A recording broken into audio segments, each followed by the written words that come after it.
कहानी की शुरुआत एक डायना नाम की लड़की से होती है जो अपने बॉयफ्रेंड से इस वक्त फिजिकल रिलेशन बनाना चाहती है। डायना बहुत ट्राई करती है लेकिन इन दोनों का फर्स्ट टाइम था जिसके चलते ये दोनों रात भर मेहनत करने के बाद भी कुछ नहीं कर पाते। अब हम देखते हैं रात का वक्त होता है और काफी रात तक डायना अपने फोन पर बस रोमांटिक वीडियोस ही देख रही थी। तभी उसके डैड आकर उसे सोने के लिए कहते हैं। तब डायना जल्दी से सोने को बोलकर अपने डैड को वहां से भेज देती है, जिसके बाद वो अपने वीडियो को देखना चालू रखती है।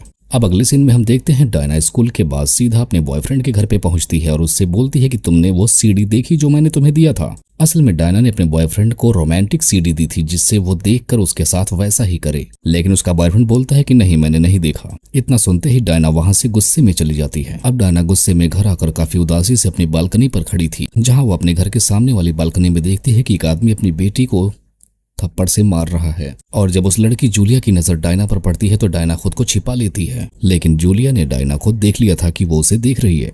अब अगले सीन में हम देखते हैं जूलिया डायना के पास आती है, जहां पर वो डायना के डैड से बात करते हुए एक पियानो टीचर का नंबर मांगती है। अगले दिन हम देखते हैं जब डायना अपने छोटे भाई के साथ स्कूल जा रही थी तभी उसे वहां पर जूलिया मिल जाती है। वो उसके पास पियानो टीचर का नंबर देने के लिए जाती है, लेकिन अब की बार जूलिया मना करते हुए बोलती है कि मुझे किसी पियानो टीचर का नंबर नहीं चाहिए। और वो बोलती है कि मैं तो बस उस लड़की को देखने के लिए गई थी जो मुझे छुप कर उस दिन बालकनी से देख रही थी। तब डायना बोलती है नहीं, मैं तुम्हें छुप कर नहीं देख रही थी। तब तक वहाँ जूलिया की स्कूल बस आ जाती है। जब जूलिया बस पर चढ़ने लगती है तो वो मुड़कर डायना से क्लब चलने के लिए कहती है, जिसके बाद शाम का वक्त दिखाया जाता है जहाँ पर ये दोनों एक दूसरे के साथ पार्टी में जाती हैं। यहाँ पर जूलिया अपने बहुत सारे फ्रेंड्स के साथ बहुत एंजॉय करती है।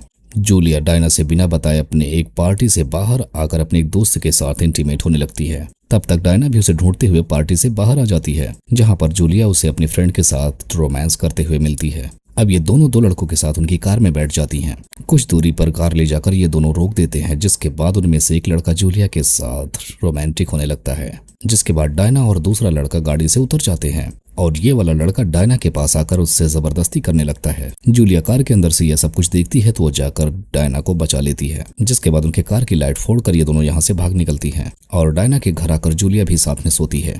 जिसके बाद शाम को ये दोनों फिर से क्लब में पार्टी करने के लिए जाती हैं, जहाँ पर डायना एक लड़के को पहली बार किस करती है, लेकिन जब वो डायना से ओरल करने की बात करता है तो डायना गुस्से में वहां से निकल जाती है। अगले दिन जब हम देखते हैं ये दोनों अपने घर पर होते हैं तो डायना अपने डैड को एक दूसरी औरत के साथ देखकर काफी जेलस फील करती है। अब डायना के डैड डायना को और उसके छोटे भाई को एक छोटी सी ट्रिप पर लेकर जाते हैं, जहां पर इनके साथ जूलिया भी जाती है।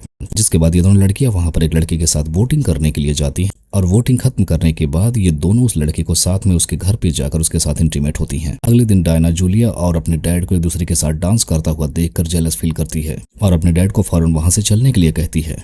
वहां से घर वापस आने के बाद जूलिया डायना के डैड को नशे में देखकर उन्हें सेड्यूस करने लगती है। डायना के डैड उसे रोक कर बाहर आते हैं तो जूलिया भी उनके पीछे जाने लगती है और बाहर आकर ये दोनों इंटीमेट होने लगते हैं, लेकिन डायना ऐसा करते हुए इन दोनों को देख लेती है और डायना अपने डैड के पास जाकर उन्हें एक जोरदार थप्पड़ मारकर वहां से चली जाती है। उसके डैड उसे रोकने की बहुत कोशिश करते हैं लेकिन वो नहीं रुकती और बोर्ड पर जाकर सो जाती है। अगले दिन जब डायना के डैड उसे ढूंढ रहे होते हैं तो वो उसे रोड पर चलती हुई मिलती है और वो उसे अपने साथ कार में बैठाकर अपने घर पर लेकर आते हैं। और बस इसी को दिखाते हुए इस कहानी का यहीं पर एंड हो जाता है।